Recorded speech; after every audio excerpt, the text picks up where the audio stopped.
Tudo bem? Então, nosso amigo Amir, de muitos anos.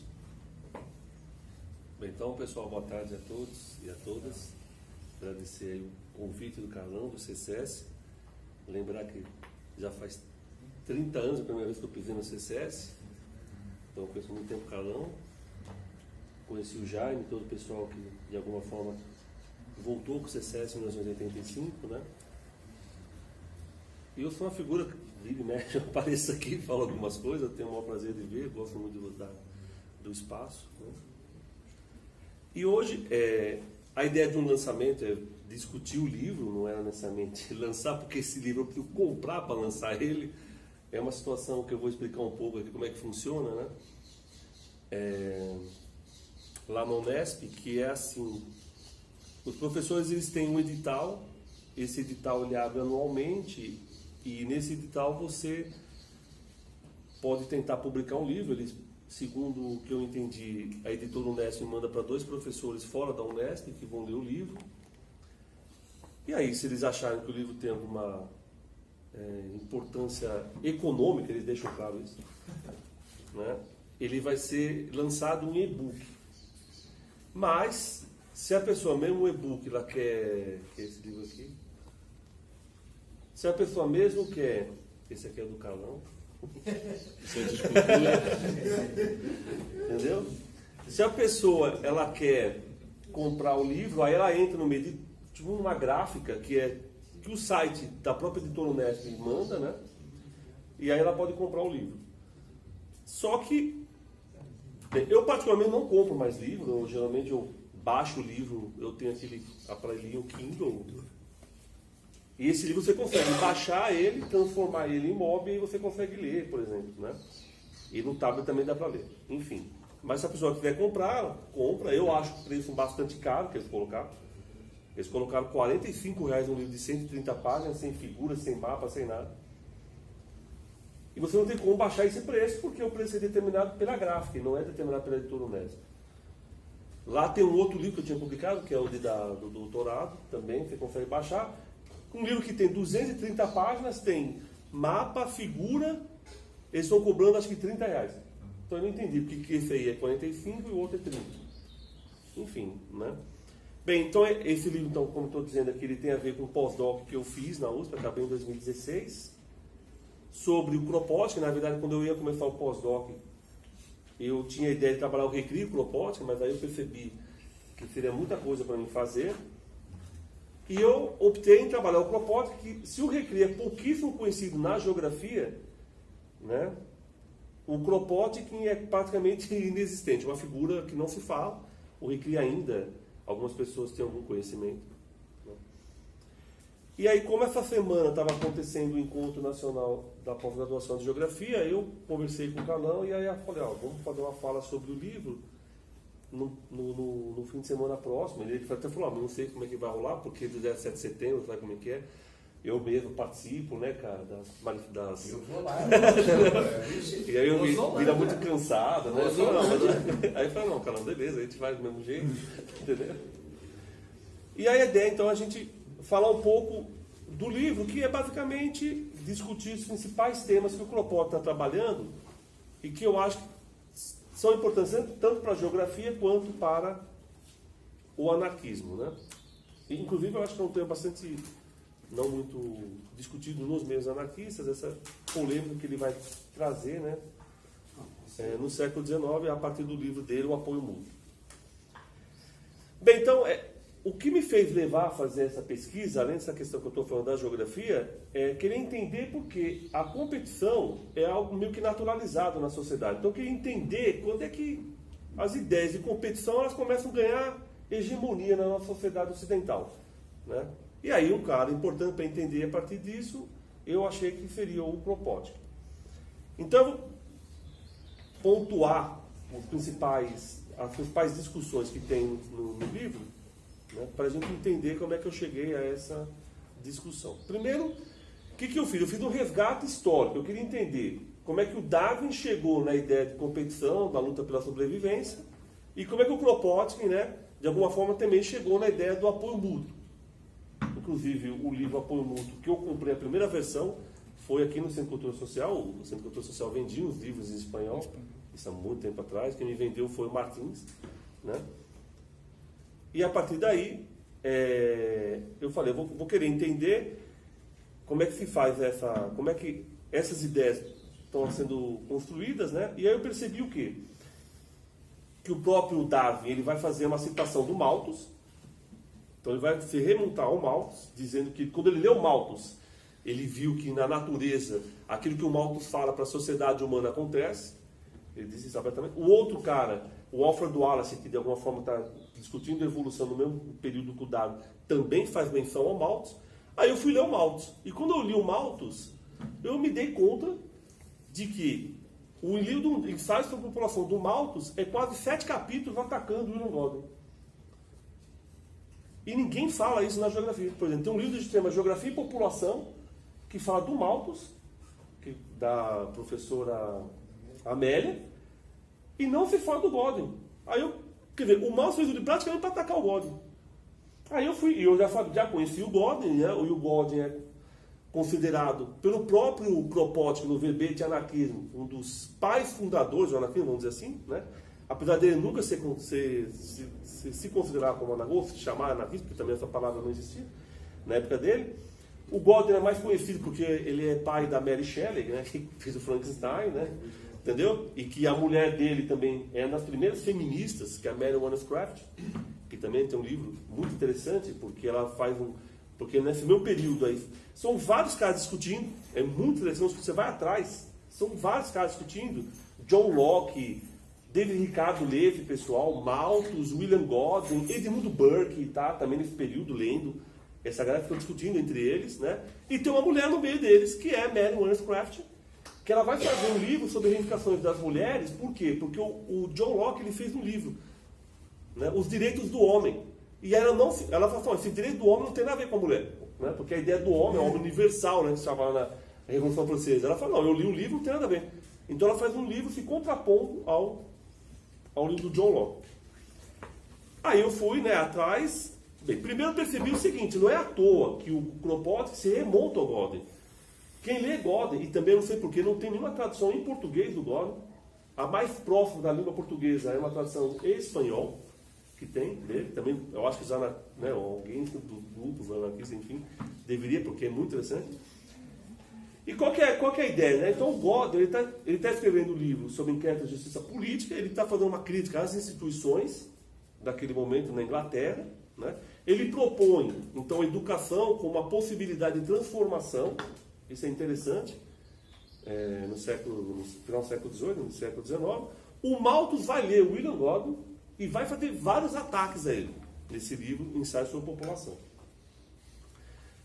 Demonstrando o que, basicamente? Né? O Malthus vai dizer o quê? Ele vai dizer o seguinte, olha pessoal, a classe operária, por si só, ela tende, né, a ser uma classe que não gosta de trabalhar, né, de que ela gasta o dinheiro com bebedeira. Ele diz isso, tanto quando estava lendo o livro, era muito interessante, cara. E isso foi bem na época quando estavam tirando a Dilma, né? E os discursos, eu olhava assim, parecia que o Malthus estava escrevendo no Brasil, cara. Aquela coisa, porque nesse período tem uma bolsa para ajudar os pobres na Inglaterra. E ele vai fazer vários ataques a essa bolsa. Dizendo que essa bolsa faz o cara ser vagabundo, não gosta de trabalhar. Ele vai gastar o dinheiro lá com bebida. Eu li, cara, meu, parece que ele está falando do Bolsa Família, cara. Quando fica maneiro assim, cara. É impressionante. Ou seja, esse discurso é muito antigo.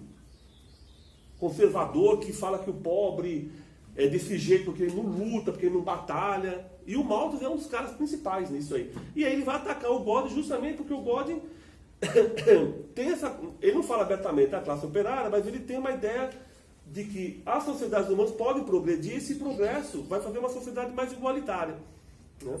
Então por isso que o primeiro capítulo é esse debate entre Godwin, que de alguma forma vai ser um dos principais aí, interlocutores do Kropotkin, e o Malthus, que é o principal do Charles Darwin. A partir daí, eu queria entender como é que surgiu a ideia do apoio mútuo. E aí eu fui atrás dos autores que trabalhavam o apoio mútuo. E percebi que isso também não era uma construção do Kropotkin, né? O Kropotkin traz isso para dentro do anarquismo, mas isso já existia antes, sem ser nos meios socialistas. essa discussão do apoio mútuo tem muito a ver, inclusive, com uma recusa.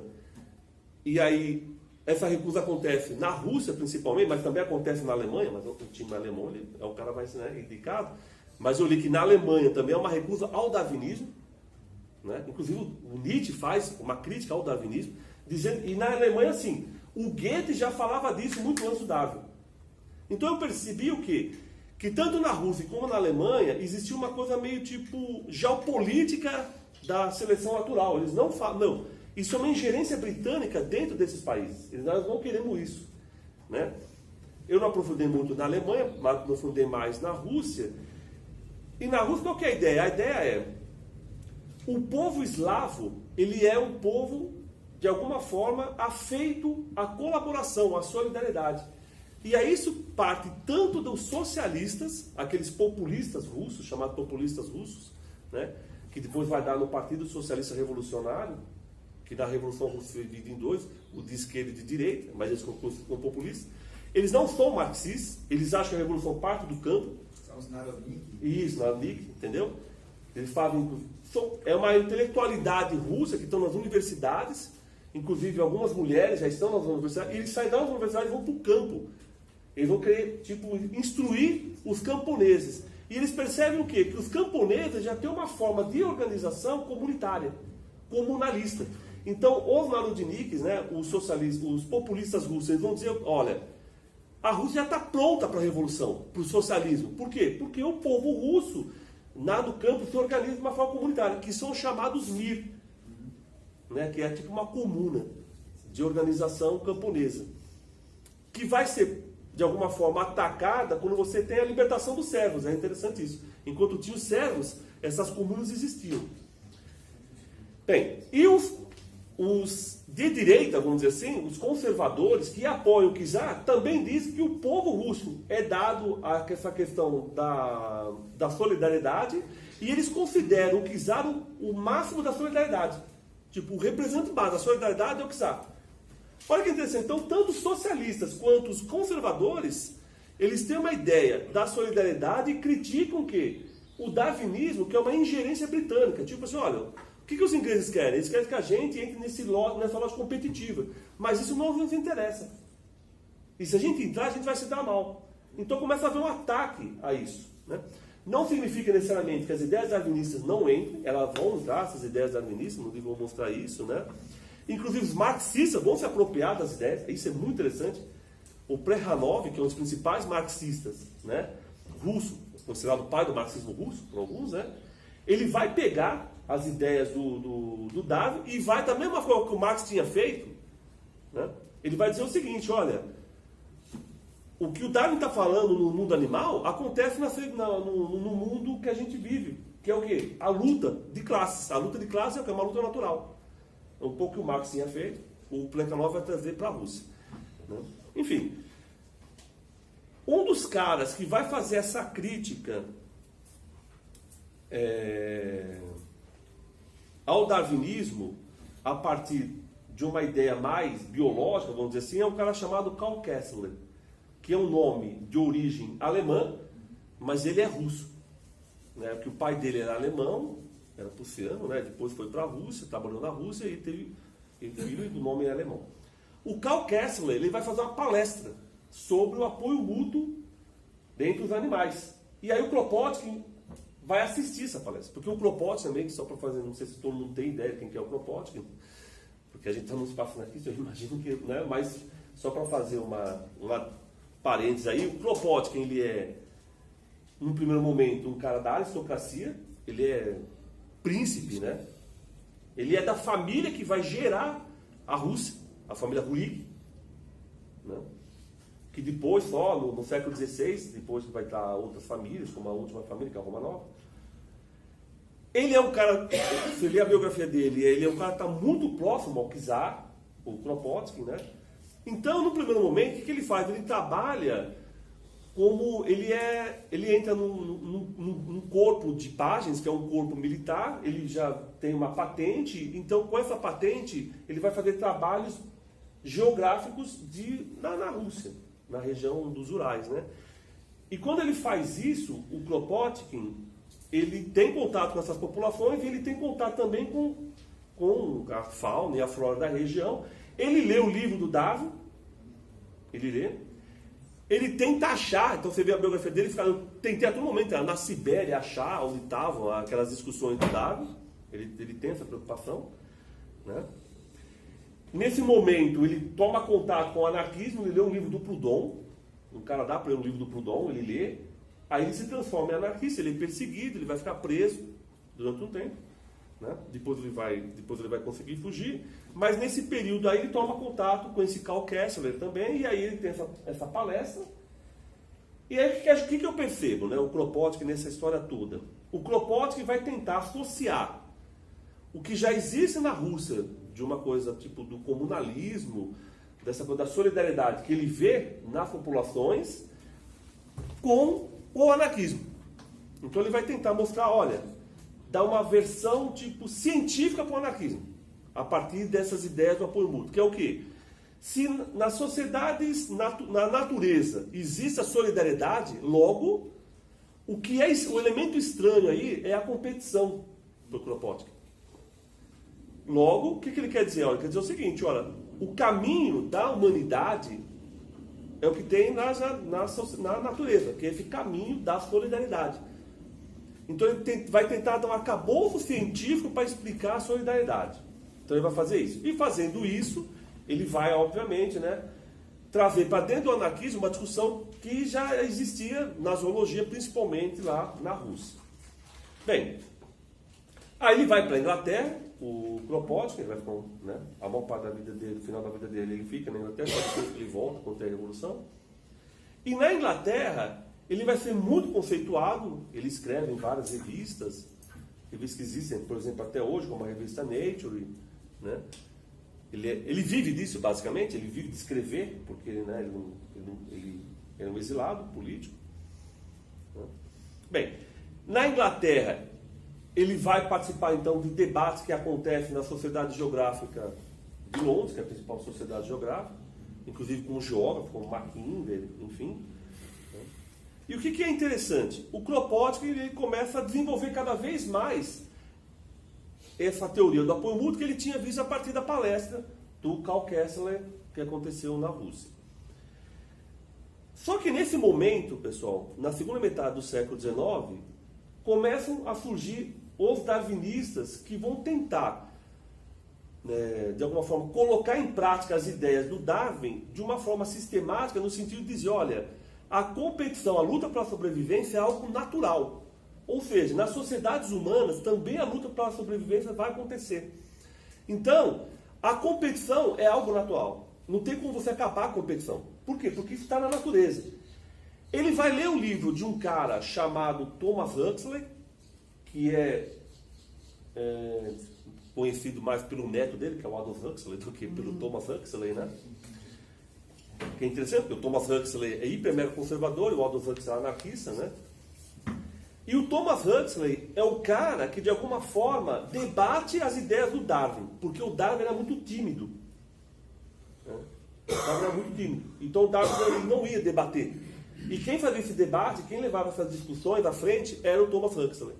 Por isso conhecido como Bulldog de Darwin. Ele tem isso, né? Porque ele é o cara que, a todo momento, ia debater cientificamente as ideias dele. Inclusive, a principal discussão que o Thomas Huxley tem é com o arcebispo de Canterbury, né, que é tipo o papa da igreja anglicana. Ele tem um debate com ele sobre a luta pela sobrevivência, a seleção natural e assim por diante. Né? Bem, o Huxley ele escreve um livro, então chamado A Luta pela Sobrevivência entre os Seres Humanos. Esse livro também não tem, eu não achei tradução em português. Esse livro tem na biblioteca da Faculdade de Direito da USP, mas é um livro muito antigo, você pega lá da década de 10, sei lá eu, até antes, porque é a mais antiga biblioteca que tem, eu acho, em São Paulo, a mais antiga deve ser lá. Né? E aí você vai ler o livro, basicamente, né, é o quê? Dizer o seguinte, olha pessoal, o que ele está dizendo? A sociedade compete a todo momento entre si, sociedades humanas, tem vencedores e perdedores, tem aqueles que vão perecer, são sociedades que perecem humanas. Ou seja, e ele vai começar meio que a indicar, olha, os mais hábeis estão na Europa e os menos estão na África e na Ásia, né? Resumindo, é isso. O Kropotkin vai ler isso, ele vai ficar hiper mega assustado com isso. Quem escreveu isso? Thomas Huxley. Ah, tá. Entendeu? Eu acho que dá para baixar pela internet, inclusive. E ele vai ficar assustado. Ele fala isso na biografia. Ele vai fazer o quê? Ele vai fazer vários artigos numa rede chamada 19th Century, que não existe mais, mas era muito conhecido na época. E esses artigos vão ser juntos,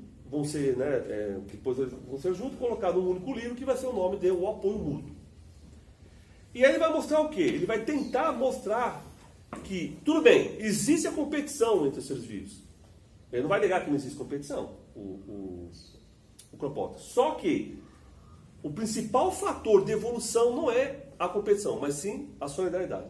E aí ele vai, a partir desse livro, né, o apoio mútuo, ele vai fazer uma discussão tanto entre as espécies animais quanto as sociedades humanas. Como é que a solidariedade, a todo momento, ou ela aparece de forma hegemônica ou ela aparece, né, de forma residual. Então vamos entender o que seria isso. Então o Kropotkin, o que ele vai fazer?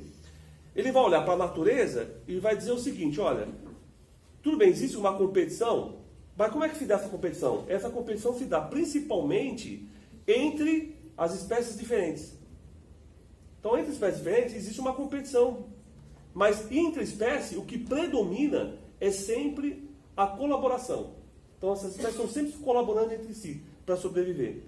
Principalmente, ele vai discutir isso nas regiões de alta latitude, onde ele estava, que era na região da Sibéria. Então ele vai fazer isso, essa discussão. E nas sociedades humanas, ele também vai falar que em vários momentos históricos, principalmente na Idade Média, né, para ele, e ele vai pegar também em regiões, por exemplo, da África e da Ásia, as sociedades tribais, o que predomina é a colaboração, a solidariedade. E o elemento estranho a isso, que acontece na Idade Média, vai ser o senhor feudal, o conde. Ele vai tentar a todo momento quebrar essa solidariedade dentro da cidade, né? Impondo o quê? A lógica da propriedade privada, a lógica de que tem que ter um comandante e assim por diante. Mas que sempre vai predominar nessa cidade, nesses burgos, nessas cidades livres, né, que ele está estudando, é a tentativa da solidariedade se sobrepor, né, à presença de uma autoridade. Então ele vai demonstrar isso no livro. Ou seja, tanto na natureza quanto na sociedade humana, você tem isso. O que é interessante também é que o Kropotkin, assim como o Reclus, ele não separa a sociedade da natureza. O homem é parte integrante da natureza. E aí uma outra discussão que ele faz, que é a qual?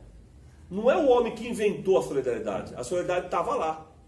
Então a solidariedade estava e o homem se apropriou da solidariedade porque ele é um ser vivo da natureza. Né? Isso é uma coisa que depois a gente vai ver, né? Que é o seguinte, dá uma ideia meio que mecânica da natureza, né? Tipo, a natureza propicia que os seres humanos vão ser naturalmente solidários, né? É isso que vai acontecer. Bem, para isso, então, como eu estou falando, ele vai fazer esse livro, O Apoio Mútuo, que é esse livro que ele vai discutir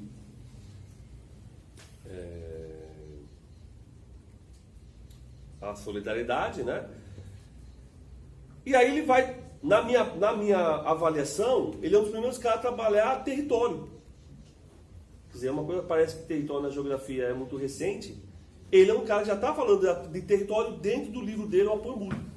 Ele fala isso com formação territorial, ele deixa muito claro isso.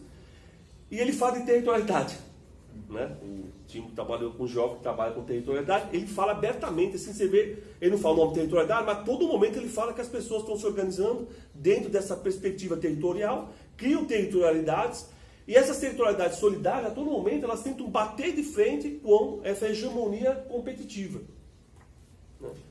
Quando ela não consegue, então, na Idade Média, como eu estava falando, ser hegemônica, ela fica residual como? Ela fica, então, por exemplo, nos bairros operários. Então, por exemplo, nos bairros operários, ele vai comentando, sei lá, a pessoa precisa de um alimento, ela vai lá no vizinho e pede, o vizinho dá um alimento, não vai lá e fala, é R$30 o alimento. Ah, eu preciso de tal coisa, você pode ficar com meu filho que eu vou ter que fazer tal coisa? Não, eu fico, mas é R$50 para ficar com teu filho. A pessoa nem pensa nisso, entendeu? E aonde isso é menos para o propósito? Nos bairros ricos, onde existe pouca relação entre as pessoas, né? E essa questão, essa lógica do capital, vamos dizer assim, ela já está mais, né, inserida, né? Então a pessoa tem mais dificuldade de lidar com isso. Ou seja, ele vai demonstrar essa solidariedade acontecendo, e também no movimento operário isso é muito forte quando você tem as greves de solidariedade. Então ele fala das greves de solidariedade. Quando eu fiz o doutorado eu falei das greves de solidariedade, mas eu nem tinha um, cara, que ele estava falando disso já. Ele fala, ele vai mostrar na Inglaterra essas greves de solidariedade acontecendo. Tipo, ou seja, por que um grupo específico, sei lá, uma categoria se une com outra? Porque elas se entendem enquanto uma classe, elas vão propor uma luta conjunta, né? E essa luta conjunta é o quê? Uma forma solidária de organização que vai romper com essa ideia capitalista da competição. Ou seja, se os operários competissem entre si a todo momento, não teria essa possibilidade. Ele vai mostrar que isso não acontece. Ou seja, então ele está a todo momento buscando formas de mostrar de que aquilo que o Huxley falou não existe. Na verdade, aquilo é muito problemático, o Kropotkin vai dizer. Isso vai gerar problemas seríssimos, viu? A gente sabe no que deu, né? Primeira Guerra Mundial, imperialismo, né? Ele está vivendo esse período, inclusive o Kropotkin, ele começa a perceber que isso é uma forma de justificar o imperialismo, porque se você tem sociedades humanas avançadas e menos avançadas, eu posso ir na Ásia e na África e falar, meu, aceitem que é melhor, porque, né, estou levando progresso para vocês, né? Pô, aí eu vou ter que matar o cara ainda. Estou vindo aqui, né, meu, para ajudar você, você não está aceitando? Então eu acho que é isso que o Kropotkin ele vai bater, né? Ou seja, então eu estou tentando, logicamente, resumir um pouco aqui, né, essa ideia do trabalho, para a gente entender como é que o Kropotkin está pensando. Bem, existem críticas ao Kropotkin sobre isso? Existem críticas, lógico. E eu coloquei também no trabalho, entendeu? Inclusive de anarquistas. Por exemplo, o Malatesta, que é um dos principais anarquistas no século XIX e no século XX, né? Inclusive o anarquismo no Brasil tem muita influência do Malatesta, ele vai fazer muitas críticas ao Kropotkin, né? E eu nem vou dizer que ele começa, nem vou falar da crítica que começa o Malatesta quando o Kropotkin apoia a Primeira Guerra Mundial. O Kropotkin apoia o lado da Primeira Guerra Mundial e fica uma contradição. Pô, mas você é a favor da solidariedade e você vai lá e apoia um dos lados da Primeira Guerra? Houve um rompimento do Kropotkin com o Malatesta, né? Quase não se falam depois, a partir disso. Depois que o Kropotkin morreu, ele tem um artigo numa revista, uma revista Blanca, se não me engano, 1923, na Espanha, e o Malatesta vai dizer o seguinte, olha, eu até depois posso passar para você uma leitura, a ideia qual que é? Olha, vai dizer o seguinte, se realmente o que o Kropotkin está falando é verdade, então você tem anarquista. Por que vai existir anarquista no mundo? Que vai lutar pela revolução, que vai lutar por um mundo solidário, por uma sociedade igualitária. Vamos deixar que naturalmente as coisas vão caminhando para uma sociedade igualitária. Então ele vai dizer assim, olha, ele fala, sinto muito. E ele vai dizer assim, nessa revista, ele vai dizer assim, olha, eu até acho interessante, porque o Kropotkin, ele sempre foi um cara bastante ativo. Ele sempre lutou, ele participou, fez palestras, né? Ele não foi aquele cara parado, já que eu cheguei a essa conclusão, não preciso fazer mais nada. Então ele dá uma crítica do Malatesta com relação a isso. Então o Malatesta faz uma crítica muito grande, né, ao Kropotkin nesse sentido, mas entende que o Kropotkin falava isso, mas praticava, tipo, ele a todo momento defendia o anarquismo, ia nas organizações operárias, enfim, discutia, né. Existe também uma crítica que vem de um cara que é biogeógrafo, chamado Stephen Jay Gould, que é um cara também interessante. Ele vai falar o seguinte, que o Darwin já tinha ideias ligadas à cooperação no livro dele, a seleção natural, né, sobre a seleção natural, que essas duas coisas não estão necessariamente, não são dissociadas. As sociedades naturais precisam, né, os seres vivos precisam tanto da cooperação quanto da competição, né? Então não há problema nenhum. Mas ele vai falar o seguinte, ele não entende porque que o Kropotkin não é discutido. Ele tem um texto, né? Inclusive o nome do texto era Kropotkin não era excêntrico. É um cara bem interessante, o C.V.G. Gould, ele tem esse texto, ele tem outros livros, né? Ou seja, então ele vai tentar falar, olha, o Kropotkin poderia ser realmente discutido, ser trabalhado, né, na geografia, nas ciências naturais. Agora, por que ele meio que deixar de lado, na minha concepção, né? Primeiro, ele declaradamente é anarquista, ele deixa claro isso, que ele é anarquista.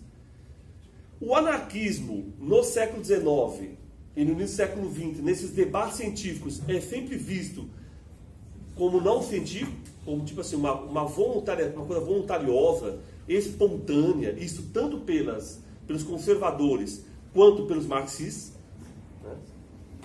Inclusive tem depois um cara na União Soviética que faz críticas ao Kropotkin sobre essa ideia de cooperação. Ele vai citar o Marx, o Engels, tipo assim, que não é um socialismo científico, isso não tem base científica para ser discutido, né? Então eu acho que tem isso, essa coisa de Kropotkin ser deixado de lado. Tem uma outra questão que eu acho que a geografia em particular, ela é uma ciência basicamente conservadora quando ela surge, né? Então você quase não escuta falar dos geógrafos que são anti-estatais, como o Reclus e o Kropotkin, apesar de que o Reclus tem uma obra muito significativa, mas quase não escuta falar dele, por exemplo, né? Então por isso que eu acho que eles vão ser deixados de lado.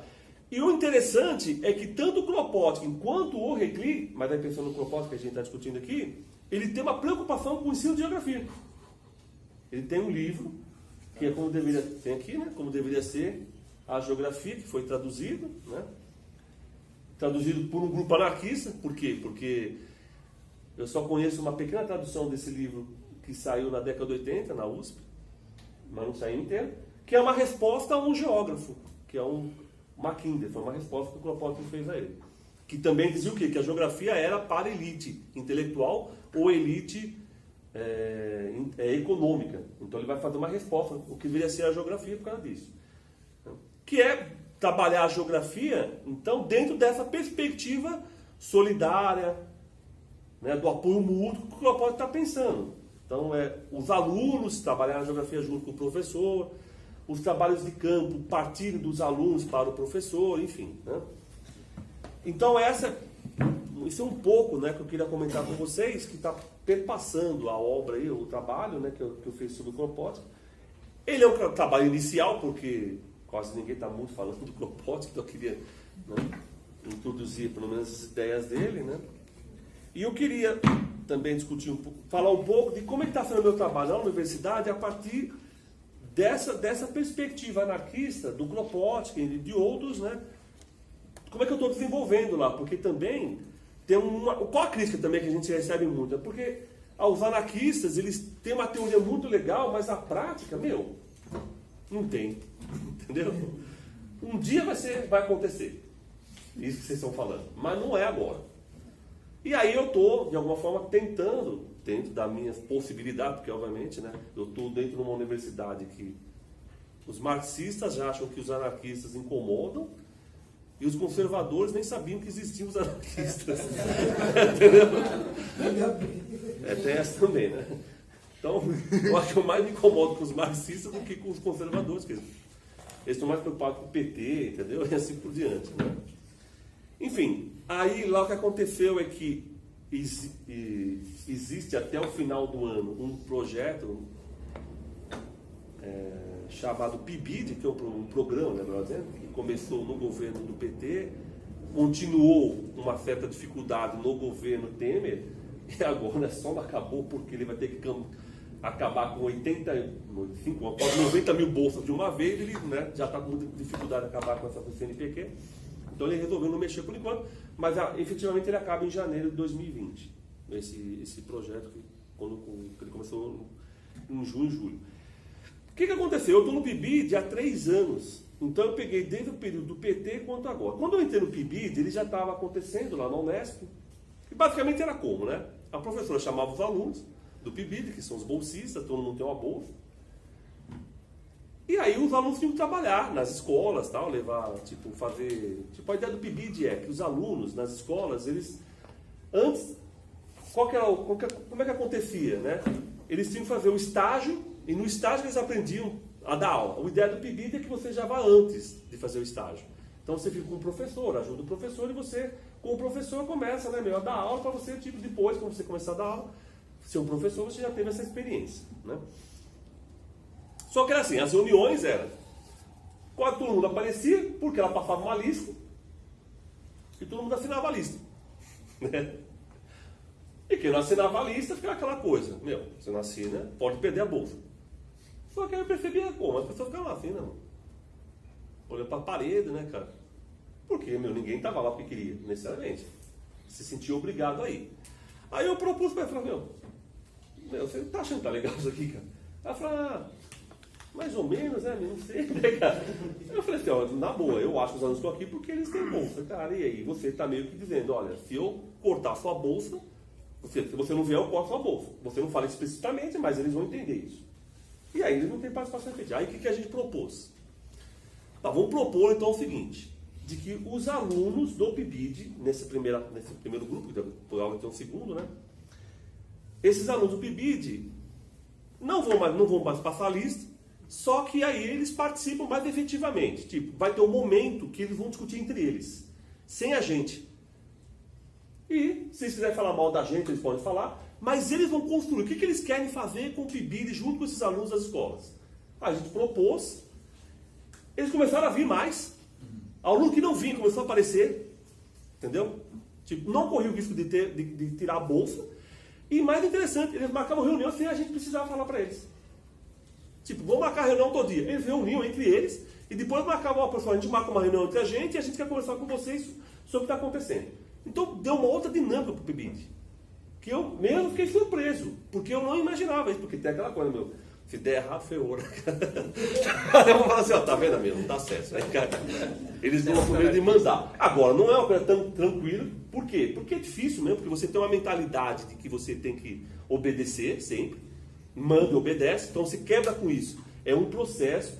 Bem, olha o que é interessante. Então, eles começaram a fazer isso, desenvolver com os alunos, nesse PIBID que estava acabando, ele acabou em 2018, né? 2017, desculpa. Só que aí teve uma reunião para fazer na Unesp. Lá, uma reunião geral de PIBID que acontece em Marília. Em Marília é o seguinte, quem domina Marília são os marxistas. E eu não tenho nada contra os marxistas. Entendeu? Não dá problema nenhum. Só que aí, o que a gente decidiu no grupo? Quem ia falar? E a gente decidiu que eram os alunos que iam falar sobre PIBID. Não, os alunos... E o que eles iam falar? O que o grupo decidisse. Tipo, eles eram representantes do grupo. Então, nós discutimos entre a gente, com os professores, né, que são das escolas. Decidimos tal coisa, vocês vão discutir lá. Beleza. Aí pegamos o ônibus, fomos lá para Marília. Chegamos lá em Marília, tinha um monte de alunos de todos, de vários lugares. Né, Marília, Assis, Presidente Prudente, enfim. E aí chegamos lá, um auditório lotado, né, cara?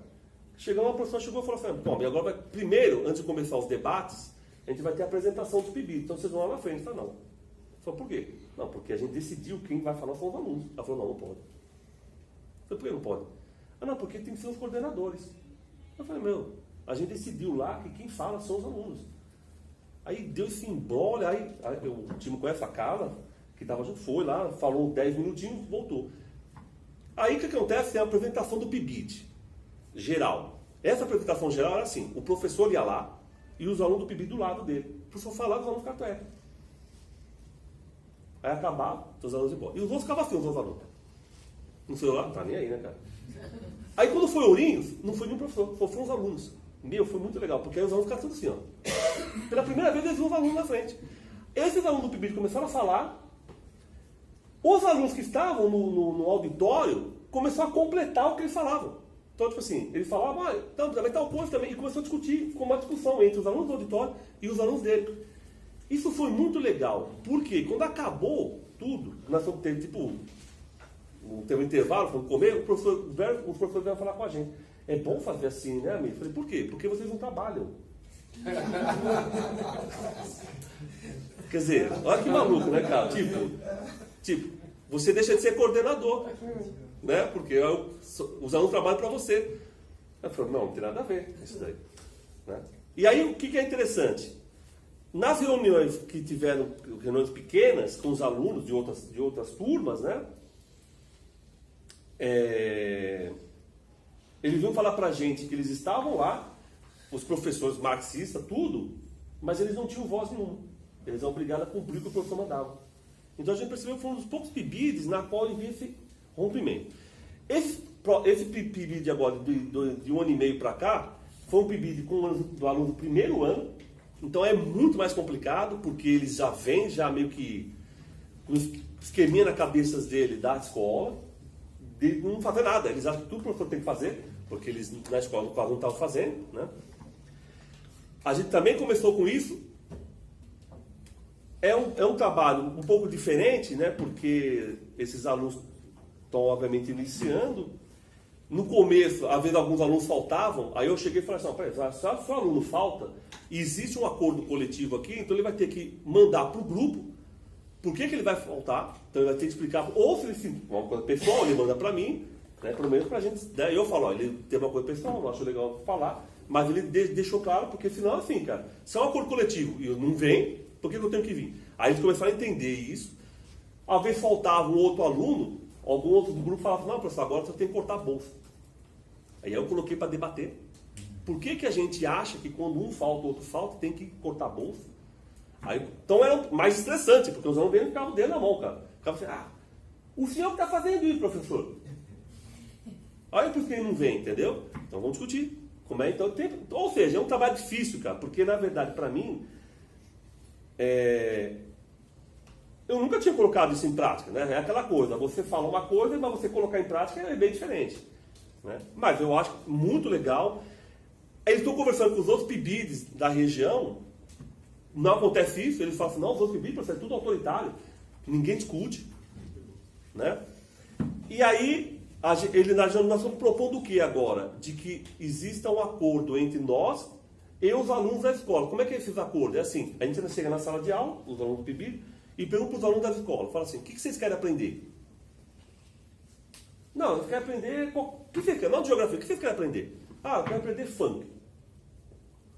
Aí você traz o funk, lá tem para ver a apostila, essas coisas, né?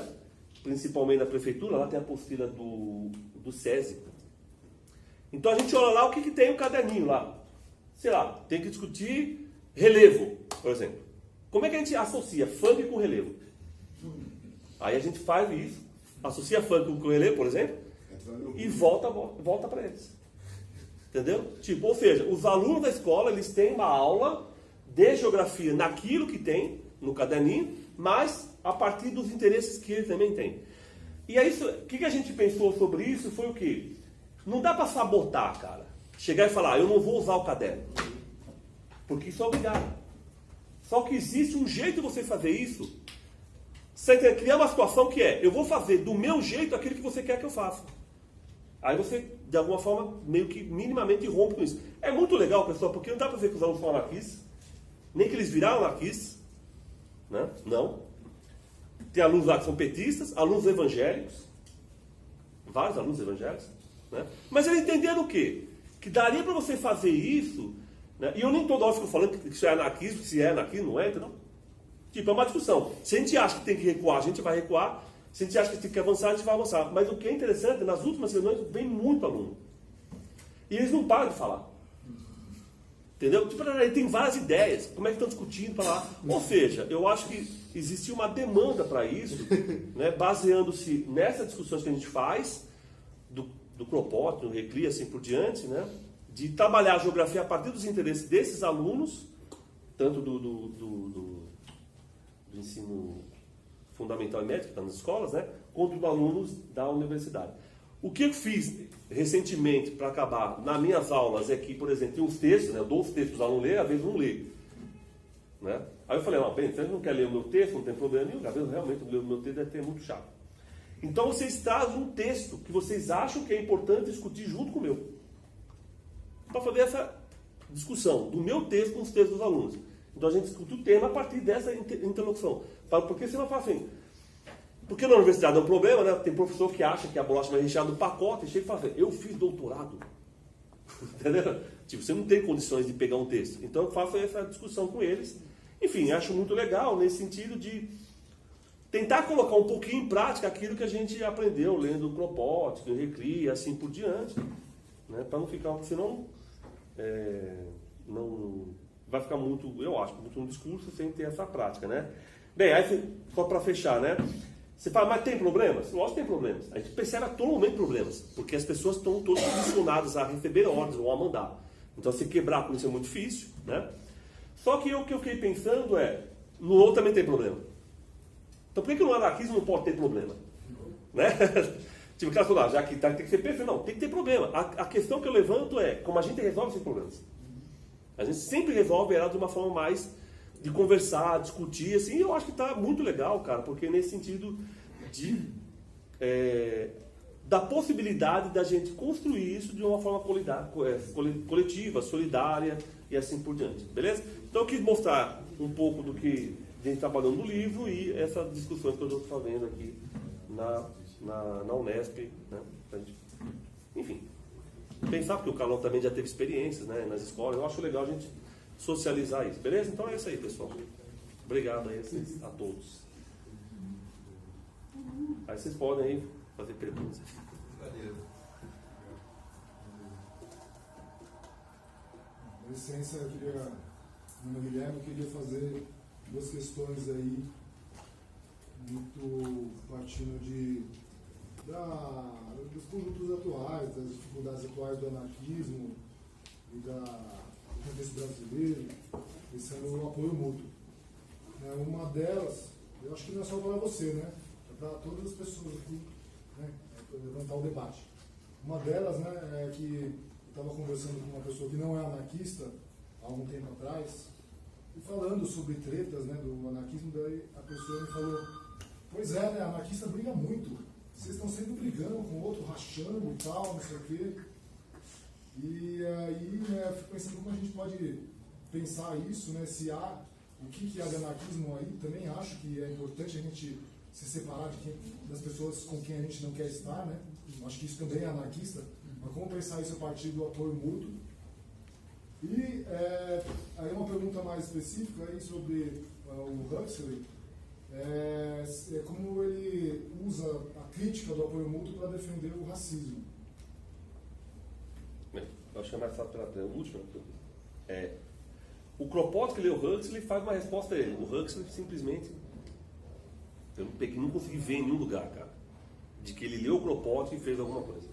Ele simplesmente ignorou, mesmo que o Kropotkin meio que foi ignorado, cara, nessas discussões, entendeu?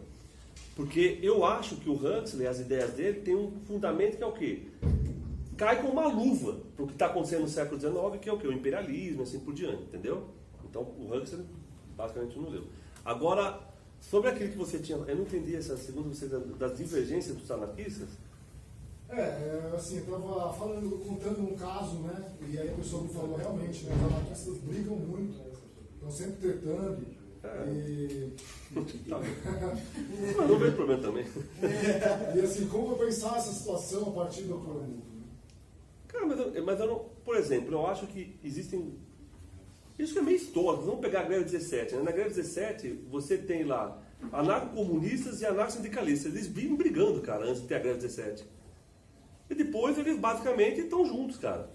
Eu acho que existem diferenças entre os anarquistas, né? Entre anarcos individualistas, anarquistas comunistas, anarco-coletivistas, sindicalistas. E hoje tem muito mais outros, né? Mas eu acho que tem pontos em comum entre os anarquistas, e eu acho que é isso que faz com que eles, de alguma forma, se unam, né? Eu acho que eu não vejo problema das divergências, entendeu? Historicamente, eu não vejo eles tão separados assim, cara. Mesmo que tenham tantas divergências entre eles. Eu talvez pensaria em relação a isso, diferenciar um pouco entre brigas só com ideias ou brigas imersos em práticas, entendeu?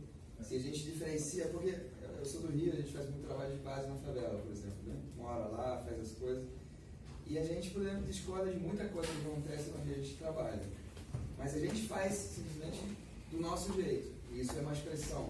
Eu não preciso dizer que eu sou contra você, por exemplo, mas eu faço do meu jeito. Eu não sou ONG, eu não sou igreja, né? Eu sou um espaço autogerido aqui, um pequeno coletivo, a gente faz do nosso jeito. Eu percebo que os grupos que mais brigam são os grupos que quase ou não têm prática, entendeu? Que aí vira uma briga meio que só pela ideia. E quando é pela ideia, é muito difícil você... E isso tem muito a ver com a academia. na academia, às vezes é só uma briga por ideias. E não é ancorada em práticas. Então é muito difícil você mediar a diferença. Eu acho que na prática a gente consegue de outra forma mediar a diferença, porque, não, então faz você ali, a gente faz aqui, e onde? Aí acho que por mim entraria o apoio mútuo. Ter claro as diferenças com outro espaço. A gente tem lá a ONG, que a gente não gosta de como trabalha, mas em certos momentos a gente tem que tirar um momento de estar junto. Né? De dar aula lá junto no pré-vestibular, de fazer o evento cultural no nosso espaço junto com a galera, que tem tudo a ver. Aí tem o museu, que é da ONG, mas a gente leva pessoas lá para conhecer a história, né, da favela. Então eu vejo um pouco isso, assim, onde tem prática, eu acho que a gente consegue administrar melhor as diferenças. E eu entendo que dentro do anarquismo tem correntes que não tem muita prática. Eu acho que aí, e também em relação às outras correntes, eu acho que aí, na minha opinião pelo menos, vira uma coisa mais assim, que é uma briga sem solução, vamos dizer assim. Um pouco que eu penso. Mas eu acho também, o que você está falando, Timo, mas eu acho que também a gente tem que pensar, não só dos anarquistas, mas, por exemplo, o que eu percebo, né, lá na universidade? A estrutura, né, cara? É uma estrutura extremamente autoritária, né? Então, como eu, enquanto anarquista, eu consigo, de alguma forma, porque eu não vou conseguir romper com ela, cara, porque é muito difícil, né? Não tem como, né? Você é professor, né?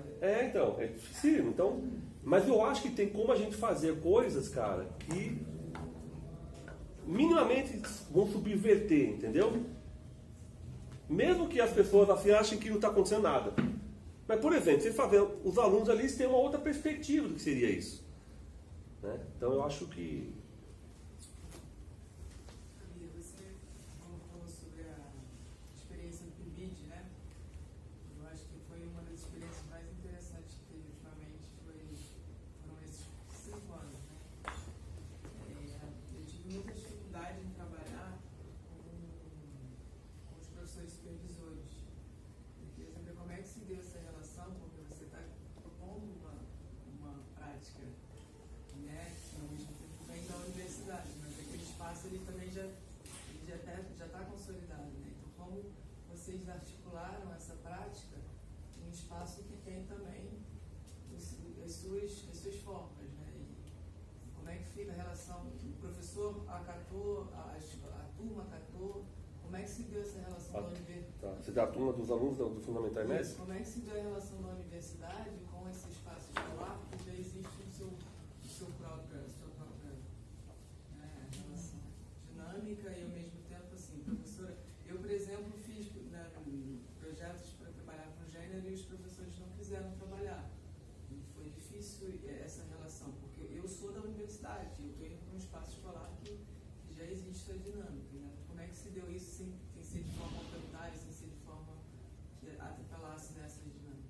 Então, é que, como eu falei, foram dois, um grupo de PIB e depois foi um outro grupo. Né? No primeiro grupo, basicamente a gente ficou para conseguir consolidar essa discussão entre a gente, nós professores e os alunos. Não chegamos a falar com os supervisores, entendeu? Nesse segundo, o que acontece? São 2 professores que estão junto com a gente. Um professor é petista, então não há tanto problema, e tem uma pessoa que ela é evangélica. Essa pessoa que é evangélica, foi difícil ela entender, cara, que quando a gente começou a discutir com ela, primeiro assim, ela não falava nada, cara, porque ela não queria perder a bolsa, entendeu? Então, tipo assim, ela era tipo, não, eu aceito e tal, né, cara? Porque ela falou, se uma dessa reclama, eu perco a bolsa, né? Então, o econômico falou mais forte, né? Mas numa reunião que a gente fez, ela entendeu o seguinte, porque eu só começava a questionar ela. O que ela fazia no começo da aula? Ela colocava salmos. Ela falava, salmo não sei o que. Aí o aluno vai falar para mim, professor, ela coloca salmos lá na aula, e aí? O que a gente vai fazer? Eu falei, você quer que eu faça o quê? Você quer que eu tire ela? Ela falou assim, porque, vê se pode. Ela colocou lá a Bíblia. Eu falei assim, tudo bem, você quer que eu coloque uma professora sei lá, do candomblé? Aí vai ter um aluno aqui que é evangélico que vai falar, professor, eu não consigo ficar lá. Por quê? Porque ela coloca coisas do Urubá lá, entendeu? Isso me incomoda. Eu falei, você quer que eu faça, cara? Não vai dar para fazer. Eu falei, deixa a mulher fazer lá. Ela proíbe você de fazer uma discussão? Não. Ela não proíbe, entendeu? Os alunos querem discutir qualquer coisa, ela deixa. Mas eu acho que aí o econômico pegou mais forte, entendeu? Ela deixa por quê? Porque ela está preocupada com a grana, cara. É isso. Então ela não entra em conflito, ela não fala nada. Numa reunião que a gente fez com esses alunos, e eles participaram, os professores, eu acho que ficou mais claro para ela isso. Eu até depois conversei com ela. Eu não quero mudar a mulher, nem quero mudar o que ela faz. O que ela faz ou deixa de fazer é um problema dela. É um problema dela com a escola, não é um problema meu. No PIBID existe uma relação que é entre nós, os professores e os alunos. Explicando isso para ela, se ela concorda, ela falou assim, sim, não, tudo bem, não tem problema nenhum. Então não é problema, entendeu? Vai lá, discute, fala para os alunos, pergunta, faz gincana com os alunos. Esses alunos do PIBID organizam com os alunos da escola, como é que vai fazer um evento. Ela não fala nada. Com o professor petista, não há problema nenhum também, entendeu? Mas aí a gente percebeu o quê, cara? Que ele começou a falar, meu, isso é beleza pra mim, por quê? Porque aí os alunos trabalham e eu não faço, entendeu? Nada. Aí foi um problema também, porque os alunos começaram a reclamar dele. Fala assim, ó, professor, mas é um problema, né, professor? Porque a gente vai lá, às vezes, ele sai e deixa a gente na sala de aula. Eu falei, como assim? Não, tipo, a gente tá trabalhando lá, quando te olhou, cadê o professor? Entendeu? Ele desencanou. Eu falei, também não pode. Aí o que eu fiz? Um dia eu fui lá na escola, numa reunião do professor do PIBID com os alunos do PIBID, e a gente discutiu, e ele entendeu que os alunos precisam dele. Então sei lá, é complicado, tipo assim, sabe? Parece, como é que eu posso falar? Uma coisa meio de mimo, entendeu? Nesse professor do PT, cara. Você tinha que, tipo, dar um mimo pra ele, aí ele entendia que... porque o que acontecia lá? Porque é uma cidade do interior, cara. É muito complicado, você está falando de uma cidade pequena, né? Muito conservadora, na qual, por exemplo, não estou falando que isso é um só, o Bolsonaro teve 80% dos votos na cidade. Então, tipo assim, não teve, sabe? Não, então é muito difícil você explicar isso. Por exemplo, quando eu fui numa outra escola, eu tenho um outro projeto, chama Núcleo de Ensino, começou o projeto, eles não falam nada. Num dado momento, a secretaria veio me chamou, né, para conversar, aí falou assim, a gente precisa de resultados. Eu falei, que resultados? Não, eles precisam passar nas provas, né? Com o seu método. Eu cheguei e falei, peraí, eu estou começando, faz 2 meses, vocês já querem resultados? A gente precisa. Aí eu falei, não é assim. Então, eu acho que também tem essa questão do local, né? Mas, efetivamente, eles não criaram problemas. Esses que estão. Porque eu acho que o econômico pesou mais alto para uma professora, e para o outro, ele tem já essa perspectiva de os alunos terem mais participativo, entendeu? Só que também tem essa coisa, tipo, eles são bastante participativos porque eu não trabalho, entendeu? Enfim, não sei se eu respondi, né? Foi essa dificuldade que eu mais tive lá. Agora, com os alunos do colégio, eles foram hiper mega, como é que se fala? Acessíveis a isso. Né? Teve, inclusive, até quando teve aquela discussão na USP, eu até passei um filme, eles gravaram um filminho com os alunos, para eu passar, tipo, os alunos falando e tal. Eu acho que, tipo assim, é tudo uma construção, é difícil, cara, mas eu acho que não há outro caminho. Cara, pelo menos enquanto eu anarquista, entendeu? Porque simplesmente pegar a estrutura e fazer ela funcionar daquele jeito, eu acho complicadíssimo, cara, pra mim, pelo menos. Então eu faço o que eu posso ali. Eu sei que às vezes você quer recua um pouco, avança, e assim funciona. Eu acho que são as coisas, essa coisa da educação. Eu sou professor, né? Eu estou na educação desde 89. Aí chegou um momento que eu despiroquei, cansei, falei, vou ver que porra é essa da coordenação, aí disse que eu sou bom nisso. Dei aula para professor numa universidade, coisa. Que porra é isso? O cara tá com 40 anos, meu aluno tem 15, e ela tá dizendo para mim que os dois estão igual. E depois eu comecei a perceber que era verdade. Falei, pô, é mesmo. O cara, todo mundo combina, fazer um projeto, vamos, pô, legal. E aí, como é que tá o projeto lá na sua sala? Pergunta pro aluno, o aluno olha pra sua cara e fala assim, hã? Projeto? O professor fulano de tal, coordenador da sua turma, ele ficou de passar lá o projeto, caminhamento. Não tem projeto. Aí você fala assim, pô, a gente tenta ser o mais, nem vou dizer anarquista, porque anarquista acho que é uma palavra muito forte para o momento, né, dentro da instituição escolar. O mais radicalmente democrático possível, vamos chamar assim. E aí você vê o cara, ele não boicota, ele simplesmente não faz. Ele não se interessa. Aí você começa a criar mecanismo para controlar o professor. Porque aí você chama um aluno para reunião. Faz uma reunião com o representante de aluno, chama os caras do Grêmio. E aí, galera, como é que é? O professor lá fez? Não. Professor, chega aí.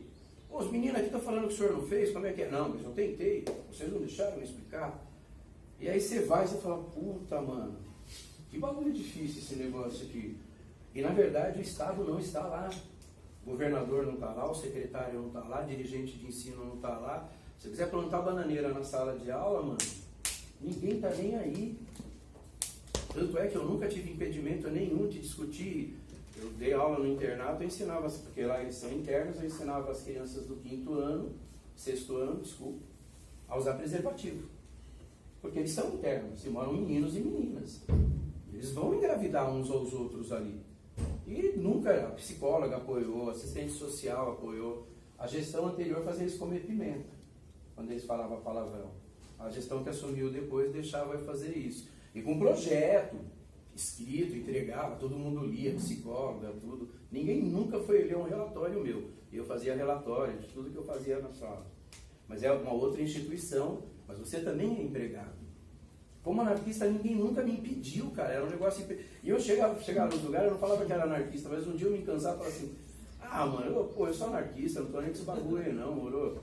Se tiver autoridade, eu sou contra mesmo, eu vou pra cima. Aí os caras olham assim pra você. Todo mundo... Você é querido, todo mundo te ama, cara. Mas você trabalha 2 vezes ou 3 vezes mais do que o outro.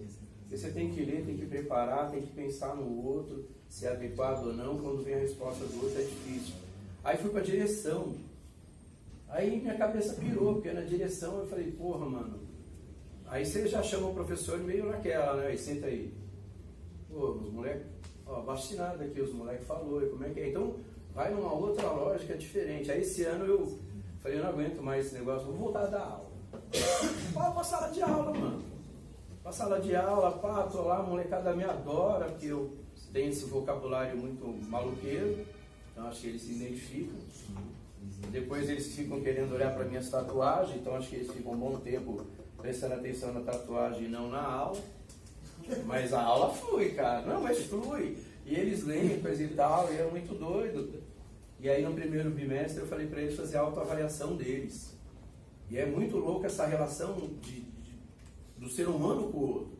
Fizeram a autoavaliação, todo mundo se deu 10.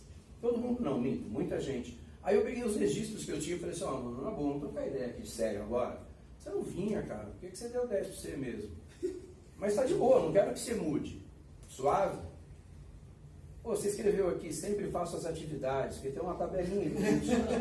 Pô, se você não vem, você não faz. Depois você dá 10 para você.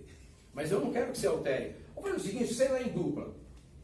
Mas você vai sentar com o cara que você nunca sentou. Tá aqui a sua, tá aqui a dele. Você lê a sua, você lê a dele, ele lê a tua. E aí, escreve aí no verso aí se você concorda ou não com a nota que ele deu e por quê. Não, professor. O maluco não vem pra escola, mano. O maluco não faz nada, o maluco enche o saco, pá.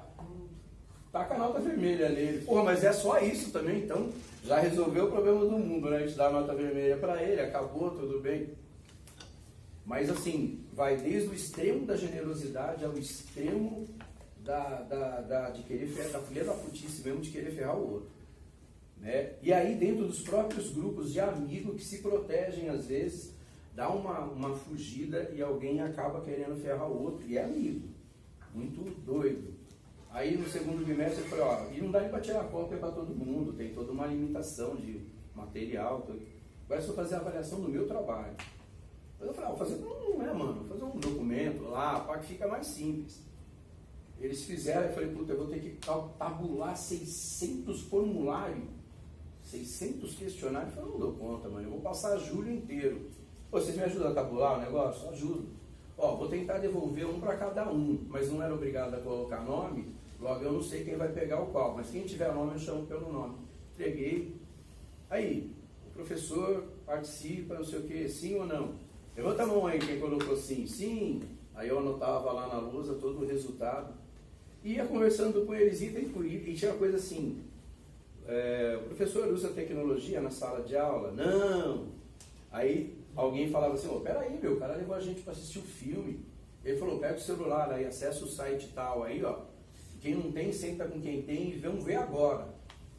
Então como é que ele não usou? Mas aí eu não interferia, né? Então é muito doido essa relação. E isso assim, contei para a coordenadora, contei para o vice-diretor, contei para o diretor, contei para todos os professores, os 40. Ninguém nunca perguntou para mim como foi. Cara, ninguém nunca perguntou. Foi legal? Não foi? O que você achou? Qual a maior dificuldade? E eu mandei por e-mail para todo mundo, todos os questionários tabulados. Aí fiz em gráfico, coisa e tal, né? Porque eu fui dado evolutiva para eles. Apesar deles já saberem o resultado, eles sabiam o resultado por turma, não por período. E eu trabalho em 2 períodos. Eu trabalho manhã e noturno. Aí fui lá, tabulei, pá, direitinho. Então, é muito doido essas coisas assim, né? Ao ponto que a professora chegou outro dia e falou assim, os caras não fazem nada comigo, por que eles... Sabe? Não. Os caras não fazem nada comigo, eu perguntei por que eles não fazem nada comigo. E com quem que eles fazem se é igual com todo mundo, eles sério fazem com você. Aí eu falei, e daí? Não, eles falaram que você se parece muito com eles. E aí tem um pessoal que acha que você se parece muito com eles, tem um outro que gosta muito de você, e tem um outro que fala que tem medo. Porque você é esse jeitão ogro, né, mano? Quando você fala, para tudo, né? É o ogro. Então é foda. Mas é muito doido essa relação dentro da instituição escolar, né? Porque primeiro não há supervisão. Então, mas essa coisa de identificar com você, que eu acho que também isso não é qualquer coisa, cara. Não. Isso é um dos principais. Mas isso cara. também é uma malandragem nossa. Sim. Quem não souber usar isso é bobo. Sim. Não, mas tem várias pessoas que não usam isso. Mas a evangélica fez. Ela foi lá e colocou o salmo. Toda sala de aula tem 10 no mínimo. Não falando mal de evangélico, não é isso. No mínimo. Mas você vê, ela ganha. Então é muito louco. E o complicado do gostar também é quando você tem que ser contrário a eles. Uma menina chamou um menino de macaco, e isso deu um problema, uma celeuma gigantesca. E aí o menino, eu coloquei um post lá mesmo no Facebook da escola, racismo é crime. Isso já deu um problema na escola incrível. Aí o menino vai logo embaixo do meu post, o que foi agredido, né? Fogo no racista. Aí eu falei, porra, mano, não faz isso, mano. A menina é ruim, mas você não fez melhor que ele. Ele é meu vizinho. Eu moro no bairro que eu dou aula. Há 30 anos eu dou aula no mesmo lugar. E tenho 50 anos de moradia no mesmo bairro. Aí você fica tentando explicar pro cara. E o grupo também não entende. Não, você está dizendo que a gente é igual a racista? Não, não é que você é igual. Mas o caminho que você buscou não deixa margem para a gente negociar. Eu acho que ela tem que ser responsabilizada, mas não somos nós que vamos colocar fogo nela. Porque e outra, também se for só a questão de prender, e se prender resolvesse tudo, estaria tudo resolvido. Porque olha a quantidade de gente presa que tem aí e aumenta o número exponencialmente. E você fica tentando dialogar, mas é muito louco também isso, né? Eu acho que, eu ouço isso muito, né? Com outro professor eu não conseguiria falar. E aí às vezes você quebra esse pau na sala de aula, mas termina o cara vem te dar tapa nas costas, pega na sua mão, professor, valeu. Então acho que tem umas coisas que a gente também vai aprendendo com o tempo, ou que a gente vai sentindo porque a gente tem esse convívio, que nos favorece muito, né? E essa prática, não eu fiz um curso pela FDE discutindo dinheiro na escola. Mano, a apostila inteira, eles dizem que tem que fazer autogestão na escola.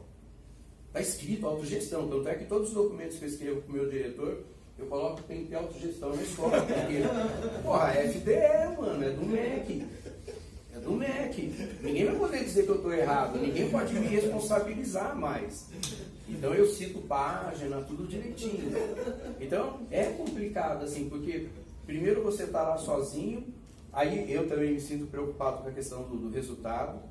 Tem a tal da apostilinha, sou sincero, falo para eles, pega a apostila assim e fala assim, tem 50 páginas, escolhi as 5 últimas, tranquilo? Nós vamos trabalhar as 5 últimas e conforme for dando tempo a gente volta para o início. Não vou discutir isso aqui, cara, você tá louco? Eu não sei discutir, eu não gosto do assunto ou não me identifico com vocês. E logo no começo do ano eu fiz uma pesquisa com eles e eles disseram quais os assuntos que eles gostam, e a gente vai tentando incluir esses assuntos no meio desse programa muito engessado, que agora, no caso da Secretaria de São Paulo, tem a receita do bolo mesmo, cara. 2 ovos, tanto de farinha, tanto na temperatura, vem a receita do bolo. Porque o próximo passo agora é a cobrança do resultado. Eu te dei a receita do bolo, eu te dei o material para fazer. Como é que você fez o bolo? Porque aí tem a ver com o resultado, e nós somos submetidos a variações externas. Então lá na frente isso vai ter um retorno. Agora, e é curioso que eu sempre falo para os professores assim, eu acredito tanto no que eu faço, que eu acho que eu consigo resultado semelhante pelo menos ao seu, fazendo dessa maneira diferente da minha. Porque eu entrei na sala de aula no primeiro dia e falei assim, aqui todo mundo está promovido, hein? Não mexe o saco não. Então nem aí para a nota. Vocês só tem que continuar vindo na escola até o final do ano. Fazer o mínimo necessário. E já tem um cara que entra na primeira semana e fala assim, vocês estão retidos. E eu falo para ele, por que você não consegue dar aula? Porque você quer foder o cara. E eu estou dizendo para ele que quem fode ele é ele. Tem professor lá que fala assim, reprova o cara 3 vezes na mesma disciplina. Eu falo, por quê? Eu reprovei, porque ele vai ser um profissional. Então você acha que ele fazer 3 vezes na mesma disciplina vai ser o melhor profissional? Por que a sua disciplina é tão boa assim, cara, que vai mudar a carreira do cara? Não, mas não é isso, cara. A pessoa acha que... Mas eu entendo, cara. Tipo assim, se ele como aluno aconteceu isso, como professor ele vai fazer a mesma coisa. Eu não consigo ver diferente. Eu acho que é um processo, cara. Tipo, quando eu mostro para esses alunos que dá para discutir entre a gente, vai ficar feio, cara. Quando eles vêm pro professor e falar, eu mando e vocês obedecem. Eu não faço isso com eles. Então é um processo. Então, assim, aí eu acho que eu acho que é legal a gente discutir, eu até discuti hoje com outro professor que dá o UFSCar, que ele não é anarquista, ele é marxista, ele é do PSOL, cara. Ele me falou pra mim, eu sou marxista, eu sou do PSOL, ele falou, entendeu? Mas como é que a gente consegue socializar essas experiências, cara? Porque sua experiência, a minha experiência, do Timo, do outro, dela, como é que a gente consegue socializar isso? Eu acho que esse é o problema, porque eu me sinto isolado onde eu estou, você deve se sentir isolado onde você está, ele vai se sentir isolado onde ele vai estar, e assim por diante, entendeu? Mas hoje existe mecanismo de socializar, cara. De publicar essas coisas. De distribuir essas coisas, entendeu? Porque provavelmente deve ter muito mais gente tentando fazer isso, cara. E não, sabe? Então ele está com dificuldade e fala, eu estou sozinho fazendo isso. Talvez em Ourinhos nem tantas, né? Não, então, mas eu acho assim, mas eu tinha, tipo assim, a ver esse cara, tipo, que é petista, cara, se você falar, isso aqui é o propósito disso, você fala, sinto muito, não vou fazer.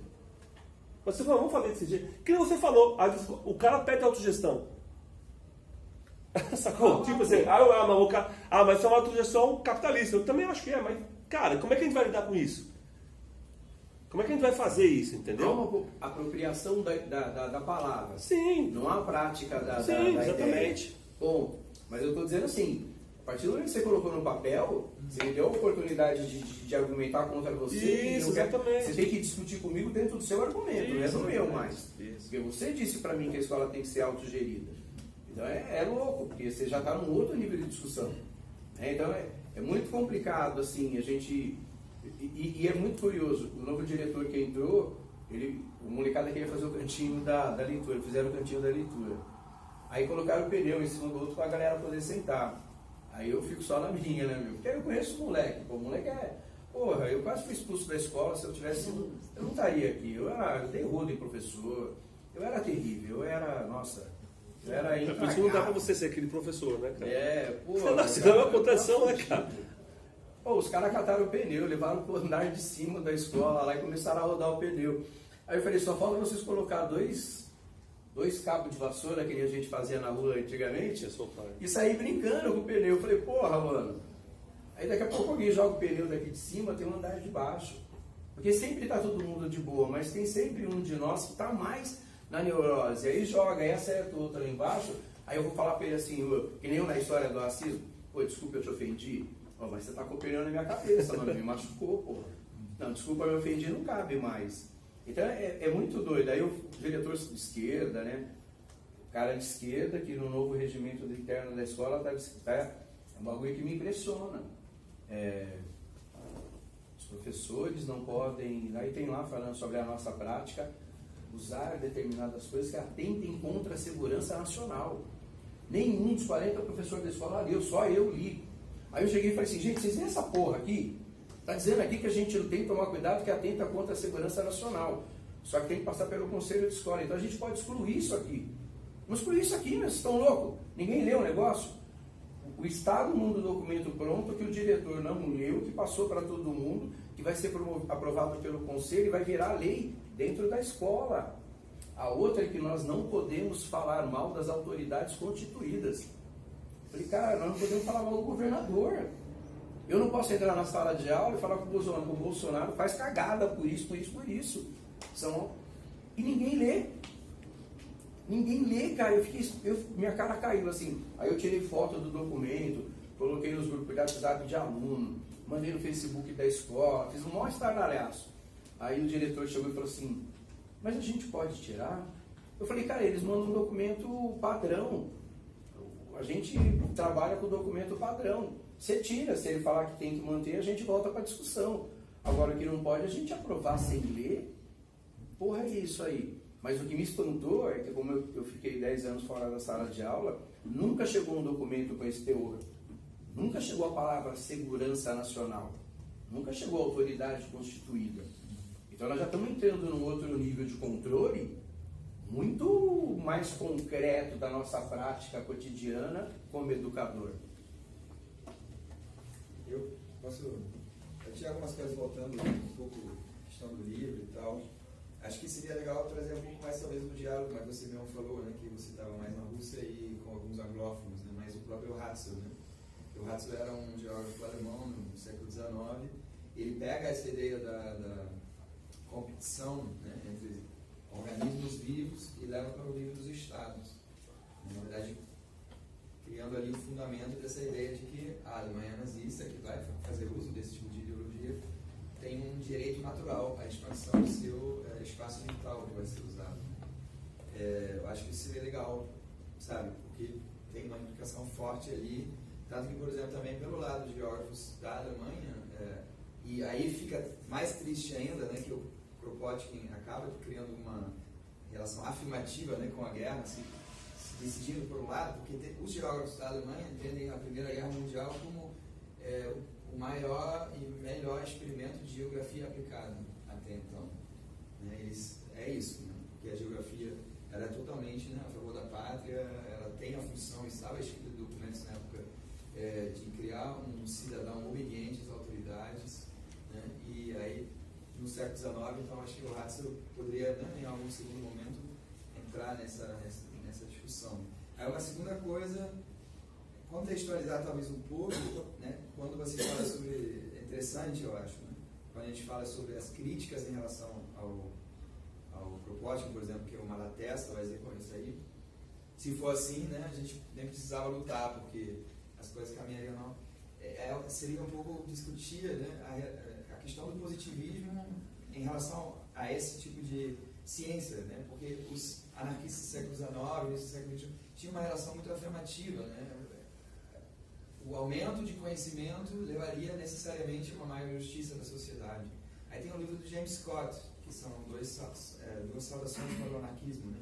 Two Cheers for Anarchism. Tem uma pequena parte que ele discute isso. É interessante, mas esse positivismo a gente acha que não se identifica mais hoje em dia, né? Porque a gente viu tanto, né, progresso científico e viu tanto, né, mau uso, abuso e tudo mais nos conhecimentos gerados. Então acho que isso talvez para contextualizar um pouco, mas ao mesmo tempo é interessante porque tem uma coisa ali, uma vontade de criar um conceito e ver esse conceito influenciar a prática. Sim, sim. Né? E isso a gente ainda entende, né? Que o conceito ele tem essa influência. A partir do momento que eu vou dizer que existe apoio mútuo entre os seres humanos, ele pode, na verdade, começar a existir. Porque as pessoas vão, de repente, começar a acreditar, não, realmente eu posso ajudar, né, o outro aluno em sala de aula, não preciso ser contra, não preciso ser melhor.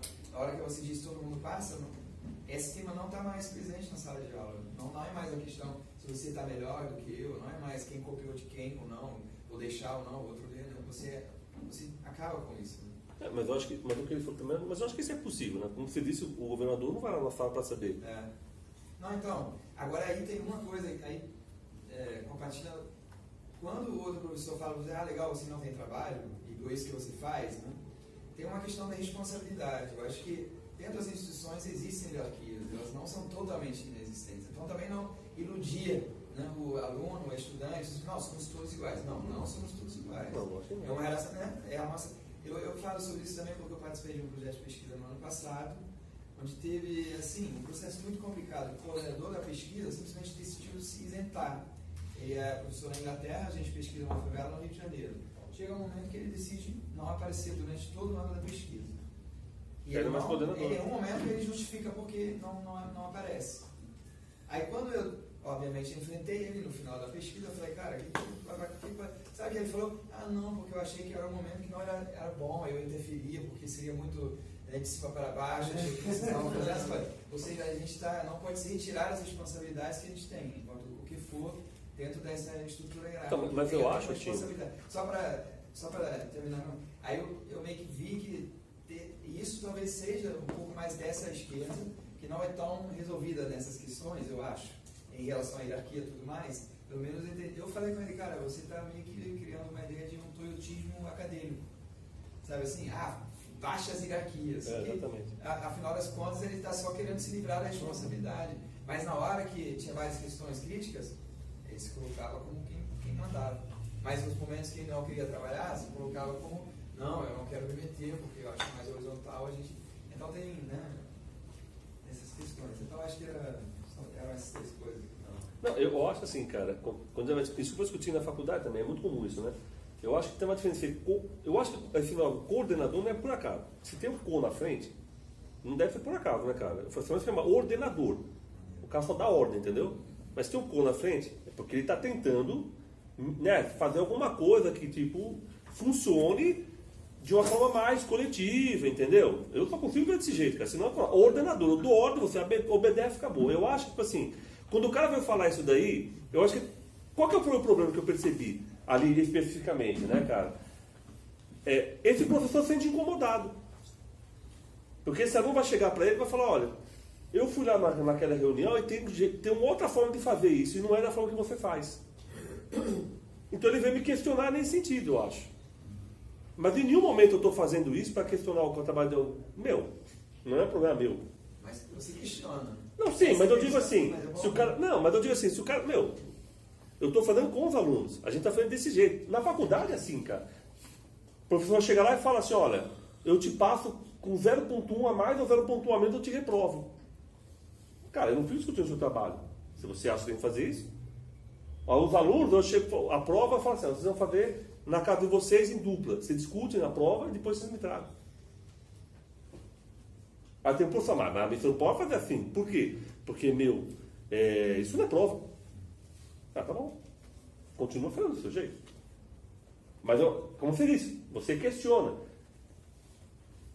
Então, é um processo, cara, na minha cabeça, entendeu? E aí eu concordo com o Carlão, tipo assim, cara, em nenhum momento eu achei que eu estava fazendo uma coisa anarquista, cara. Em nenhum momento. Tipo assim, eu estou falando uma coisa libertária, kropotkiana. Cara, eu estou falando uma coisa diferente, cara, porque do jeito que está fazendo, não está funcionando. Se o cara chegar para mim e mostrar, o nazismo funciona melhor, não deu que eu ia ser nazista, mas eu falo, mas também não funciona. Essa é a questão que eu sempre ficava pensando, fazer de um jeito que tentasse minimamente funcionar. Desse jeito funcionou. Aí você fala, tem problema? Lógico que tá cheio de problema, cara.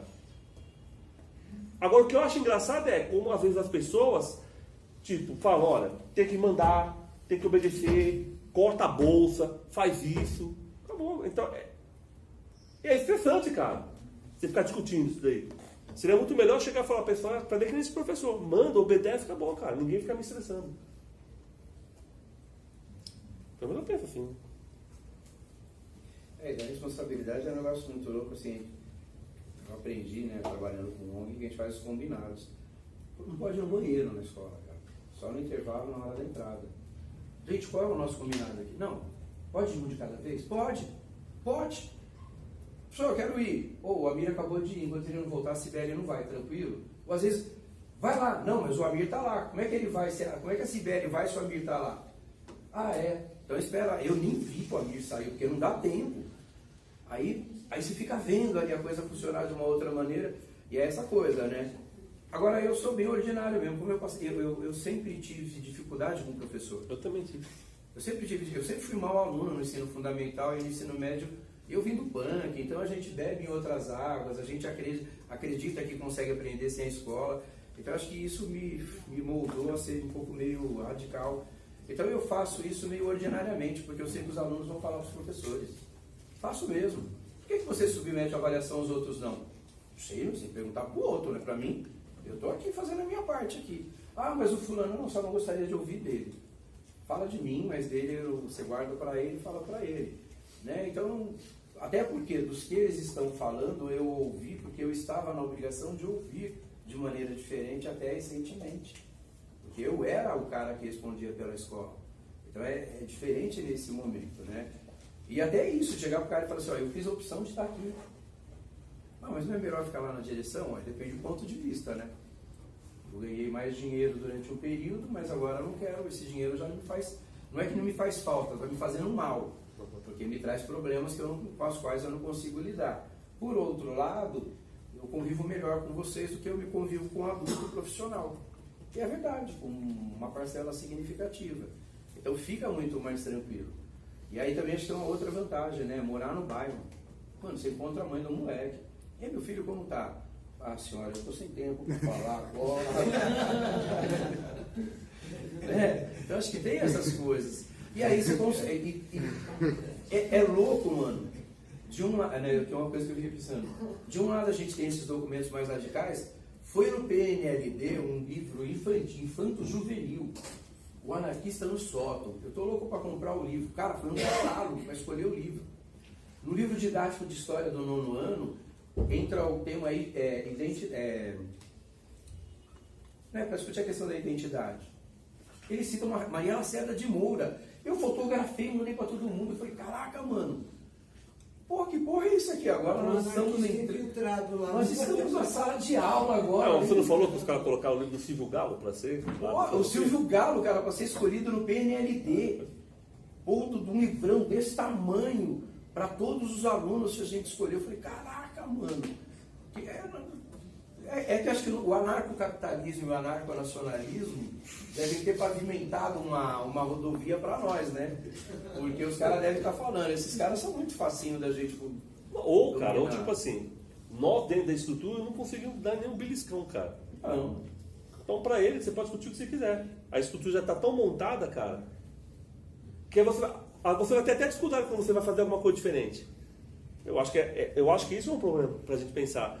A estrutura, eu acho que assim, dos partidos de esquerda, quando eles entram, eles só tomam a estrutura e a estrutura continua a mesma. Tipo, o problema, a diferença o Lula presidente é diferente do presidente XYZ, entendeu?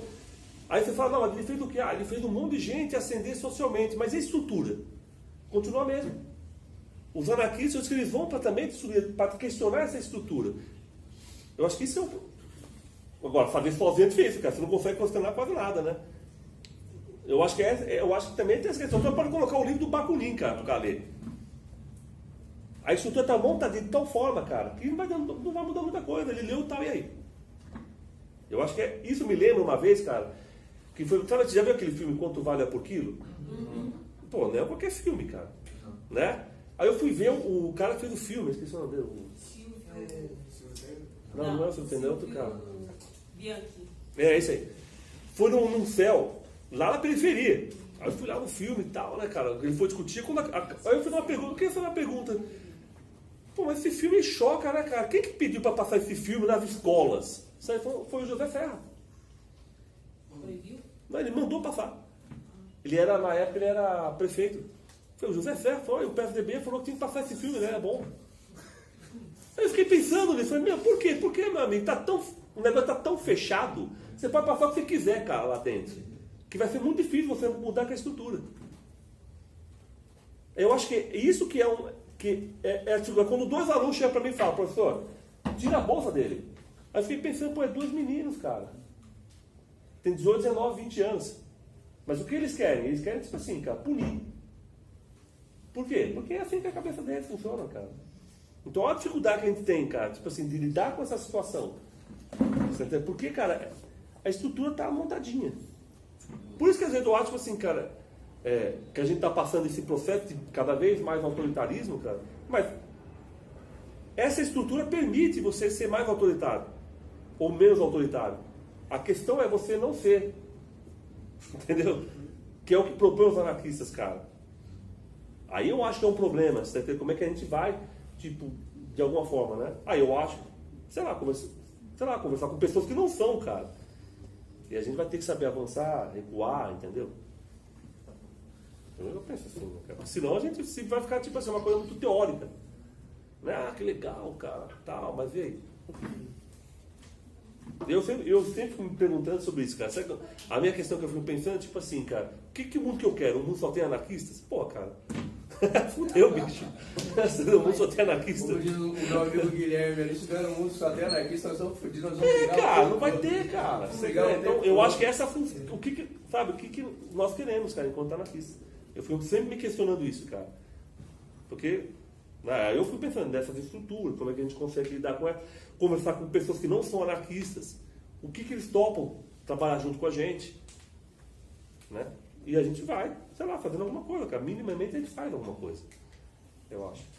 Senão, cara, a gente vai ficar assim, ó, teórica é muito legal, mas porque para os partidos de esquerda, e aí não é uma crítica, cara, é muito mais simples, né, pelo menos na minha avaliação. Você entra na estrutura e vai mudando. Tá? Eu acho que, sei lá, o ministro da saúde do PT vai ser diferente. Tá? Pode ser que seja diferente de alguma coisa. Mas na estrutura ele não vai mudar, cara. Vai ser ministro. Ele vai ser ministro. Ele vai ser os assessores, vai ter os secretários, a hierarquia. Acabou, cara. Eu acho que esse foi o pau que teve já no início do século XIX entre Marx e Bakunin, cara. Né? Tipo, pro Marx era simplesmente o cara lá na estrutura e pronto, cara. Ele entra na estrutura e acabou. Nós somos diferentes, porque nós somos o proletariado, nós somos socialistas, entendeu? O Bakunin falou, meu amigo, cara, agora que você entrar na estrutura, acabou, cara. Então eu acho que pelo menos eu penso assim, né? Pra gente discutir. Eu acho, tipo assim, cara, quando a gente vem aqui no CCS e tem essa forma de se organizar, pode parecer uma coisa banal, mas isso aqui não acontece toda hora. Assim. Isso já é um puto exercício para aqueles que não têm isso cotidianamente, cara. Porque a sala de aula em si não é assim. Ela já é toda pronta para que eu mande e os alunos obedeçam, cara. Mas aí, até esse lance do CCS também é meio complicado, né? Talvez há anos atrás você viria, ou talvez até mais recentemente mesmo, o Fabrício, o Guilherme, Sibeli, e todas as cadeiras estariam colocadas como uma sala de aula. Quer dizer, mudar isso também foi resultado de conversa que alguém, não sei o que, vamos, não sei o que, começou, e as coisas foram fluindo, e a gente às vezes até fica, eu não conheço você veio falar aqui.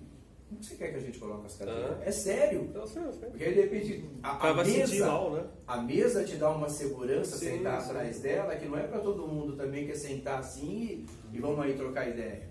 E aí você também não quer criar uma situação para o outro que fique constrangedora para ele.